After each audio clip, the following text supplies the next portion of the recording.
Bienvenidos a Voces en la Niebla. Yo soy Mr. Nobody, el eco que escuchas en la oscuridad, la voz que te acompaña cuando nadie más lo hace. Esta noche los relatos que escucharás no son simples cuentos, son experiencias vívidas, recuerdos que se niegan a morir y sombras que siguen acechando aún en el silencio. Si decides seguir escuchando, recuerda, no todos los miedos desaparecen cuando amanece.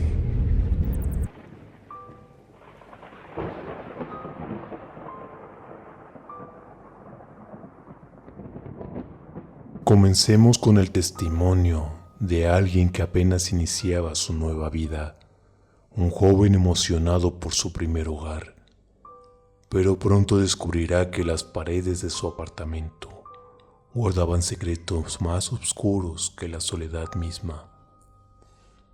Esta es su súplica desesperada: por favor, ayúdenme. Acabo de cumplir 19 la semana pasada y por fin conseguí mi propio lugar. Es un pequeño departamento de una habitación a un estado de distancia de mis padres. No es gran cosa, pero es mío. Sinceramente estaba emocionado de estar por fin solo. Los primeros días fueron normales. Pasé la mayor parte del tiempo desempacando, pidiendo comida y durmiendo en el suelo mientras esperaba mi colchón. Estaba nervioso de estar solo, pero pensé que me acostumbraría. La primera cosa extraña que pasó en mi segunda noche me despertó a las 3 de la mañana. Por unos golpes. No venían de afuera de la puerta, sino desde dentro de la pared junto a mi cama. 3 golpes lentos y luego el silencio. Al principio me reí para mí mismo. Son tuberías, pensé. Los edificios viejos hacen ruido. Esto es totalmente normal. No hay nada raro. Pero la noche siguiente escuché algo diferente. Estaba acostado de mi colchón nuevo, mirando el teléfono, cuando creí escuchar a alguien susurrar. Mi música estaba baja, así que la pausé y escuché. Era la voz de un hombre, grave y áspera, como si viniera de la esquina del cuarto. Encendí la linterna del teléfono. No había nada. Me dije que serían los vecinos, paredes delgadas, pero cuando apagué todo para dormir, lo volví a escuchar, pero esta vez más cerca. A partir de ahí comencé a notar una pequeña cosa. El grifo del baño se encendía por un segundo y luego se apagaba solo. Una mañana desperté y mis llaves estaban en la mesa de la cocina, aunque estaba seguro de haberlas dejado en la entrada. Al principio pensé que estaba estresado por la mudanza, que quizá estaba olvidando de dónde dejaba las cosas. Pero entonces ocurrió la noche. Me desperté exactamente 2:47 am. Mi teléfono estaba en la mesa de noche iluminado, así que vi la hora. La puerta de mi habitación estaba abierta. Yo nunca la dejo abierta, porque no me gusta ver el pasillo mientras duermo. La luz de la cocina estaba encendida como siempre, pero en la puerta había alguien parado. Una luz, pero se fue. Se quedó ahí, observándome. No recuerdo haberme quedado dormido, pero cuando abrí los ojos de nuevo, ya era de día. La puerta seguía abierta, pero no había nadie. Pensé que quizá lo había soñado, pero hoy las cosas siguieron pasando.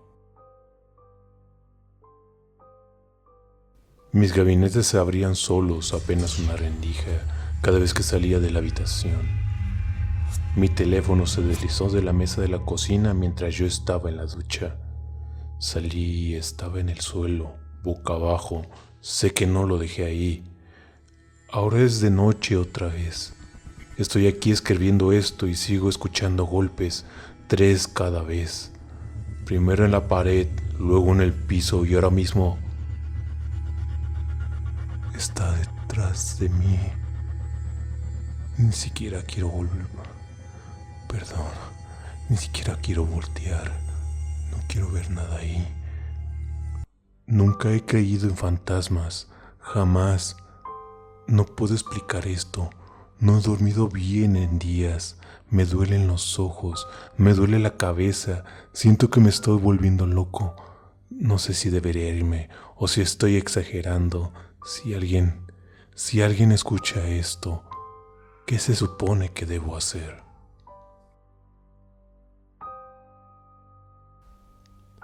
Han pasado 3 días desde lo anterior y aún no sé qué está pasando. Traté de ignorarlo y actuar normal, pero sigue ocurriendo cada noche. Los golpes no han parado. Siempre son 3. A veces en la pared, a veces en el techo. Anoche vinieron debajo de la cama. Casi me fui en ese momento, pero estaba demasiado asustado como para moverme. He estado dejando la televisión encendida para intentar cubrir un poco esos ruidos, pero no ayuda a nada. Sigo escuchando susurros detrás del ruido. Ya no es solo una voz, suenan varias y no puedo entender lo que dicen. Intenté grabarlo con mi celular, pero cuando reproduzco el audio no hay nada, solo estática.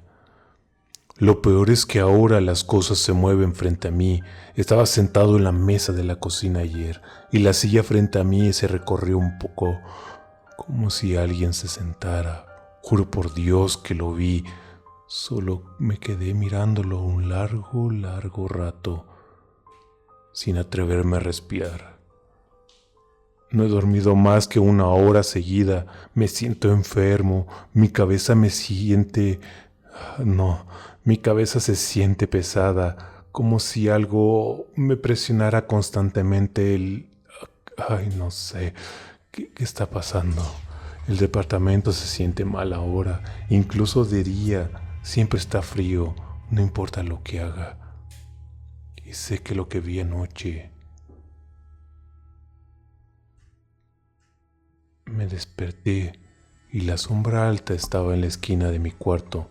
No en la puerta esta vez, sino dentro, más cerca. No se movió, solo se quedó ahí hasta que cerré los ojos. Fingí dormir. Cuando los abrí de nuevo, ya no estaba. No sé si debería irme o buscar ayuda, pero tengo miedo de que si me voy, eso me siga. No sé qué hacer.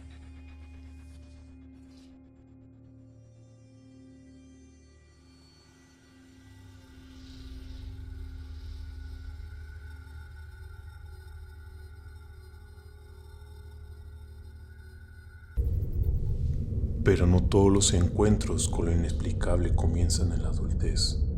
Algunos cargan con las sombras desde la infancia, aprendiendo a convivir con aquellos que otros se niegan a ver. La siguiente historia son encuentros imborrables de un niño marcado por lo paranormal. Escuche con atención. Momentos que no olvidaré. Cuando era niño, siempre veía cosas desde que tenía 2 años. Un día estaba mi madre en la oficina. Mientras ella organizaba archivos y papeles, yo estaba en mi sillita coloreando. Cuando era pequeño era un niño muy hablador, así que hablaba y hablaba sin parar, garabateando y coloreando. Y era una de esas conversaciones completas, como si alguien realmente me respondiera. A mi mamá le pareció un poco extraño y me preguntó con quién estaba hablando. Ella cuenta que yo giré hacia un lado y pregunté: ¿Cuál es tu nombre? Luego le dije, Debbie. y después miré hacia un costado como si alguien me corrigiera y dije: Abuela Debbie. Mi abuela Debbie, o bueno, Débora, ya no estaba con nosotros. Ella partió cuando mi madre tenía 19 años. Partió a los 47 y fue por cáncer. La siguiente vez fue cuando tenía 4 años. Dormía en el lado opuesto de la casa, mientras que mis padres estaban en lo que era el comedor. Teníamos cuadros colgados en el pasillo, y todas las noches se escuchaban rasguños en las paredes del pasillo, o los cuadros se balanceaban. Eso me daba escalofríos de niño. Nunca podía dormir por eso, y continuó durante años, hasta que tuve como 7 u 8. Otro momento fue cuando mi hermano y yo hicimos una pijamada en mi cuarto. Estábamos siendo rebeldes y viendo la tele de noche. Estábamos mirando Total Drama Island cuando escuché un golpe en el techo, justo encima de mi cuarto, que era el ático. Cada vez que apagaba la tele, los golpes paraban y cada vez eran más y más fuertes, como si golpearan con una furia. Mi hermano también los escuchó. La puerta de mi cuarto estaba entreabierta y podía ver cosas saliendo lanzadas del comedor hacia la cocina. Mi hermano y yo estábamos petrificados. Cuando los golpes se detuvieron, mi lámpara de noche se apagó. Salimos corriendo de la habitación de mis padres, rogándoles que revisaran las cámaras, convencidos de que alguien había entrado en la casa y estaba escondido en el ático. Mi papá revisó las cámaras desde su teléfono. Nadie había entrado, no había nadie en el ático, nada se movía en la casa. Mi hermano y yo estábamos aterrados y confundidos. Juramos que había algo ahí. Hasta hoy todavía recuerdo el sonido de esos golpes. Otra vez, yo tenía unos 12 o 13 años. Estaba haciendo karaoke en mi cuarto. Estaba cantando a Melanie Martínez la canción de Pacify Her. Inofensivo, ¿no? Justo cuando canté Pacify Her, escuché una voz desincorporada directamente en mi oído, detrás de mí, que preguntó: ¿quién? Me asusté tanto que grité y salí corriendo de mi cuarto. El karaoke seguía sonando a todo volumen. Cuando reuní el valor para volver, cada vez que cantaba esa canción escuchaba el quién. A veces sonaba como un niño, otras como una mujer, pero siempre detrás de mí, y yo estaba frente a mi cama, lo que significa que lo que fuera estaba al pie de la cama. Unos días después entré a mi cuarto y escuché un susurro muy profundo que decía: ¡corre! Justo cuando puso un pie dentro, mi reacción fue: ni de broma, este es mi cuarto, cabrón. Nunca volví a escuchar esa voz, aunque la voz infantil tardó un poco más en desaparecer, hasta el punto de que la escuchaba en la ducha. Otra vez simplemente estaba viendo la televisión o en el teléfono en mi cuarto cuando olía a cigarro. Era un olor horrible y muy fuerte. Inmediatamente llamé a mi papá para que rezara en el cuarto. Conforme rezaba, el olor desaparecía.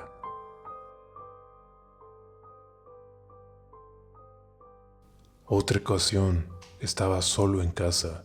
Escuché a mi mamá llamándome 3 veces. Sonaba muy cerca, pero a la vez como si viniera de lejos, justo afuera de la ventana de mi cuarto. Luego escuché a mi papá llamándome. Luego una mezcla de ambas voces, 3 veces seguidas. Ignoré todo y llamé a mis padres. Ninguno me había llamado. Más tarde escuché una silla arrastrarse en el comedor. Cuando fui a revisar, había una silla movida en la cocina y dije: a la mierda, y me fui. Yo tenía 14 años. La última vez también fue cuando tenía 14. Era invierno, salía de la escuela muy temprano. Mientras esperaba a mis hermanos, miré hacia el techo de la casa. Al exhalar, entre el vapor de mi aliento vi una figura blanca caminando en el tejado, como si estuviera lista para saltar. Me quedé paralizado. No estaba seguro si era solo mi respiración o una silueta real. Olvidé mencionar a una última. Estaba cenando con mi mamá y mi hermana, con la espalda hacia la puerta de la recámara de mis padres. Mientras comía escuché 6 pasos claros, masculinos. Pensé que era mi papá, entonces sentí unas manos masculinas agarrándome por los costados. Grité y miré, pero no había nadie. Entonces recordé que mi papá se había ido con mi hermano a cortarse el cabello. Mi mamá me miró como si estuviera loco, pero yo sé lo que sentí. En fin, esos son todos los recuerdos que tengo de mis experiencias paranormales.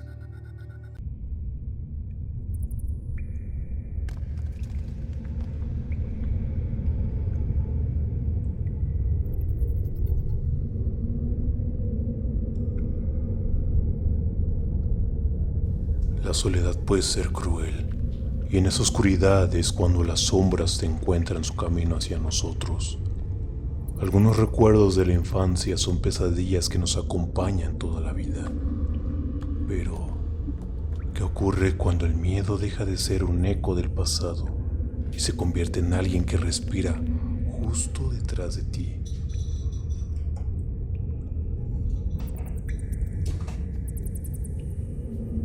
La siguiente historia nos arrastra a la paranoia más real, un relato que comienza con un simple desliz en una aplicación de citas y termina con la certeza de que a veces quien promete protegernos es el mismo que acecha. Escucha con cuidado porque podrías reconocer los pasos que ella escucha al otro lado de la puerta. Esta historia se titula No sé cómo detenerlo.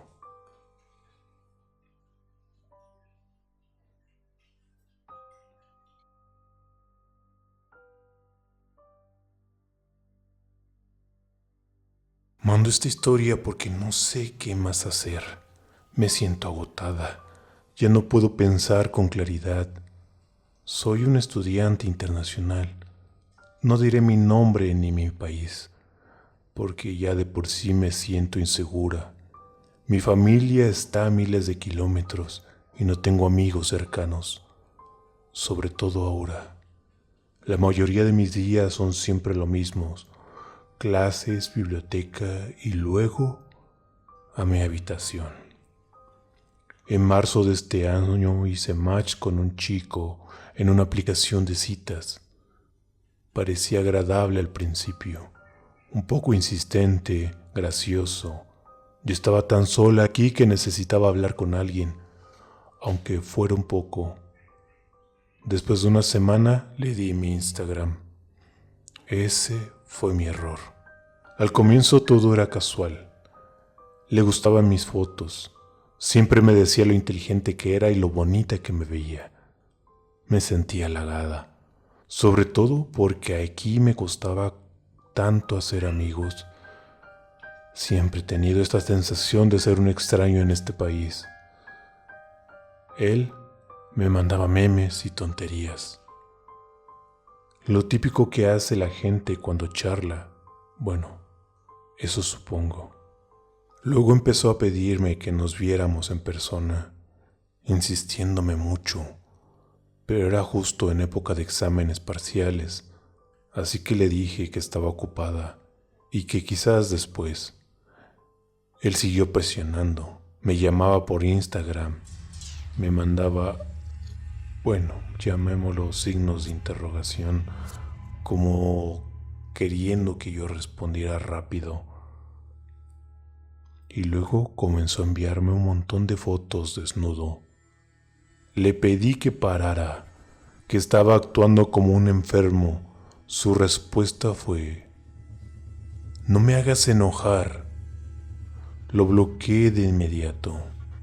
Al día siguiente me llegaron mensajes de otra cuenta, mismas fotos, mismo tomo. Lo bloqueé, pero apareció otra y otra. Era interminable.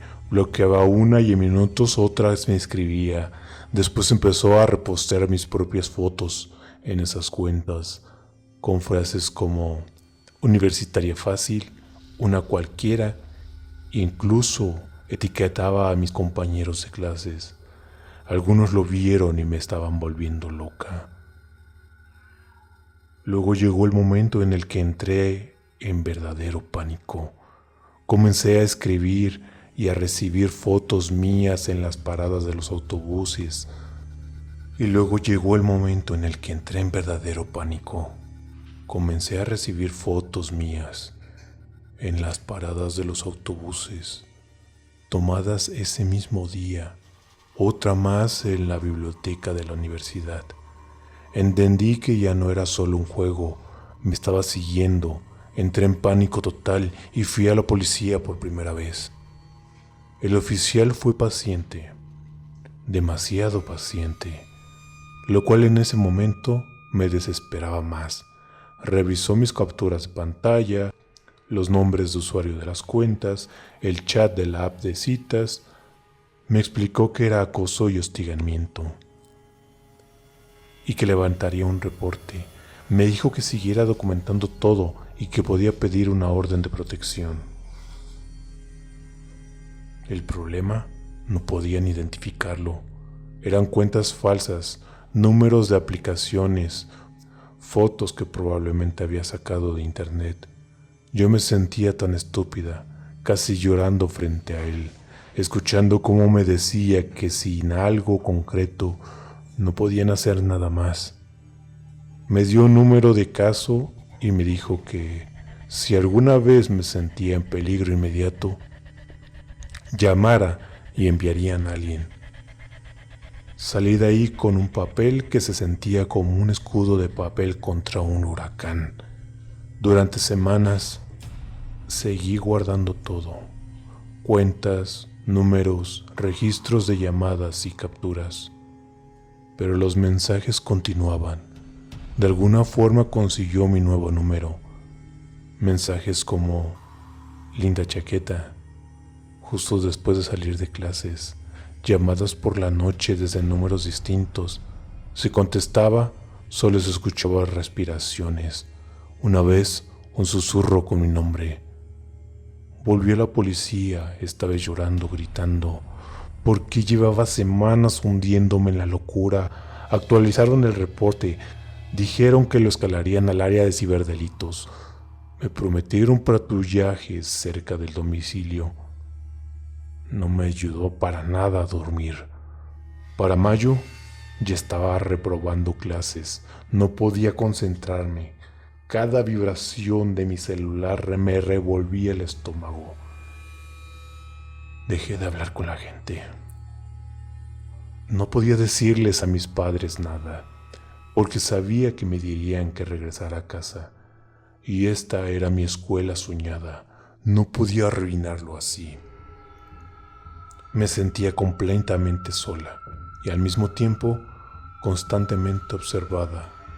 Para junio me rompí. Me mudé del dormitorio y a un pequeño departamento más lejos. Le dije a la administración que era por motivos de seguridad y aceleraron el proceso. Tiré mi teléfono y compré uno de segunda mano. Nuevo SIM, nuevo número.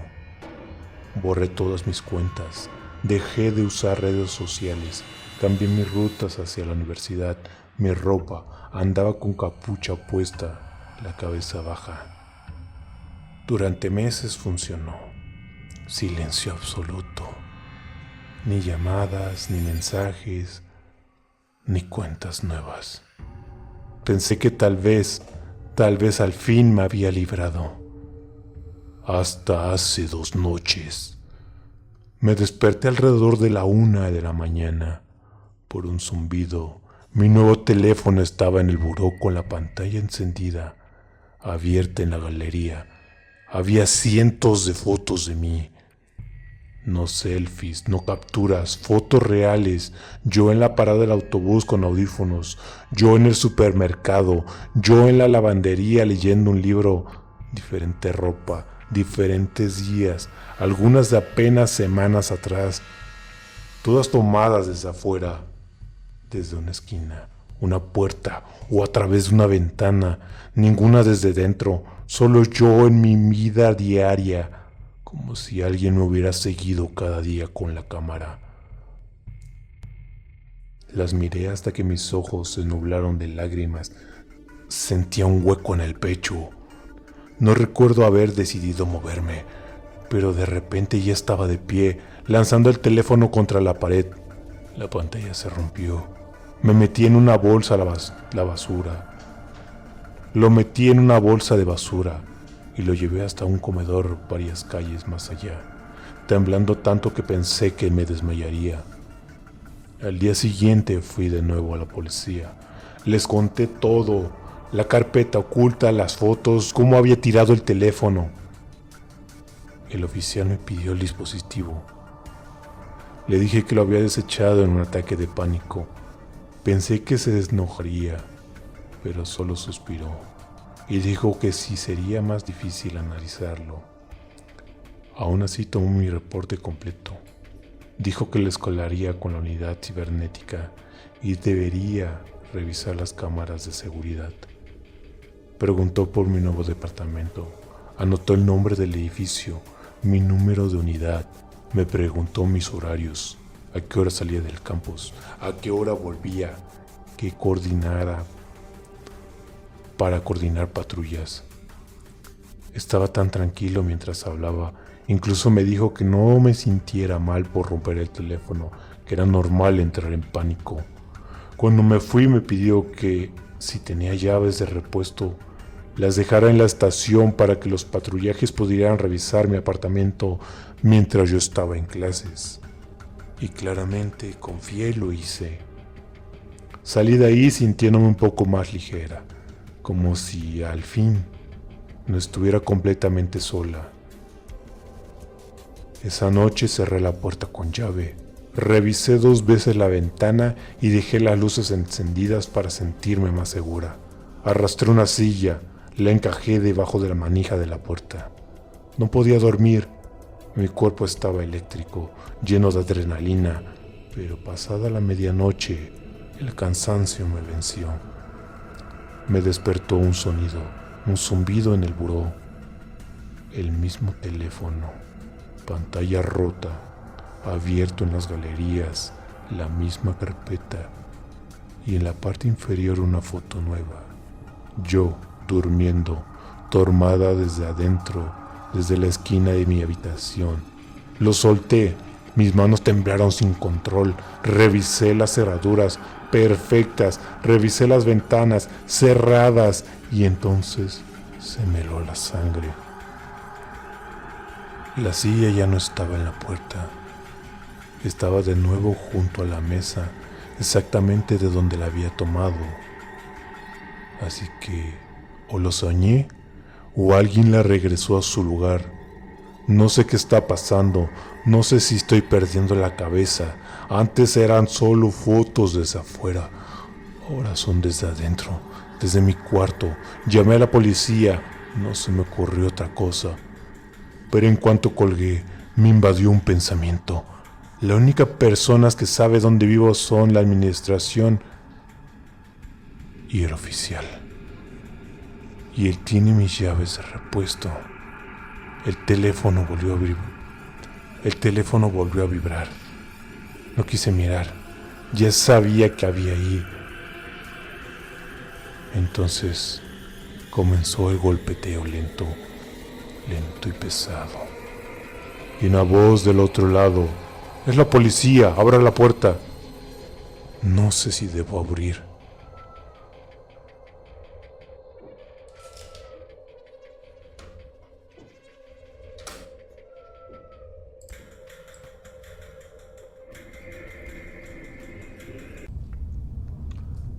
Las voces en la oscuridad se han apagado, por ahora.